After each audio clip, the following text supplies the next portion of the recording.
is outsourced. And the reason for the RFP procedure is that we're looking for a company that we can work with on a long-term basis. The way that we're going to be doing our events is quite different to what's traditional in our industry. The first event that we've taken on is quite a job, which I'm sure you'll agree with me when we go into the details of the event. And obviously we're looking to roll out certain other events in future.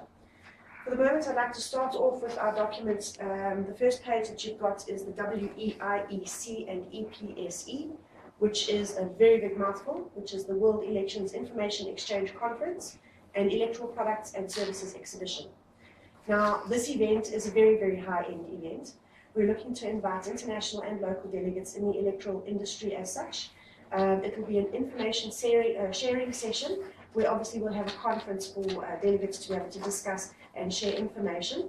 And of course we'll be running a small exhibition on the side of that. When I say it's high-end, we're looking at accommodating these delegates at the Legacy Hotels Group. So we're looking at the Michelangelo, the Da Vinci and the Raphael.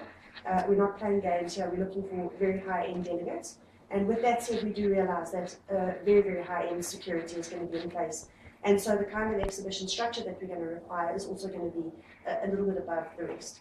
We're not looking for the basic packages. We're actually looking for something that's quite something very top end, so that we can obviously try and run this event again in the future, whether it be annually or biannually.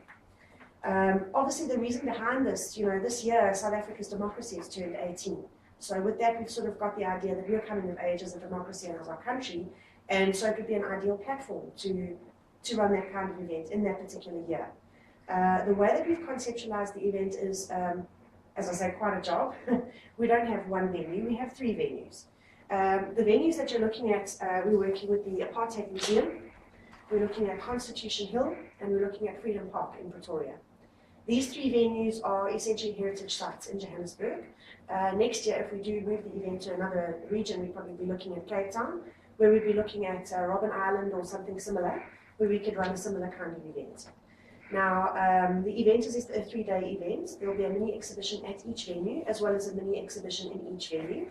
This is not a very high-end, it's definitely not a Citex, it's definitely not a Decorex. It's a much smaller version of an exhibition, so I would say it's from small to medium style exhibition. Obviously what we'll do before the event, probably a month or so before, unless you need to go through to the venues prior to that, once we've chosen our vendor, then we will obviously go with you to each venue and we'll do a briefing with all of our vendors to put you in contact with the venue representative and to obviously learn, space requirements and indoor or outdoor, how are we going to work with it. So the Apartheid Museum, I will call our first venue. I've said, look, these venues are already museums. They are already permanent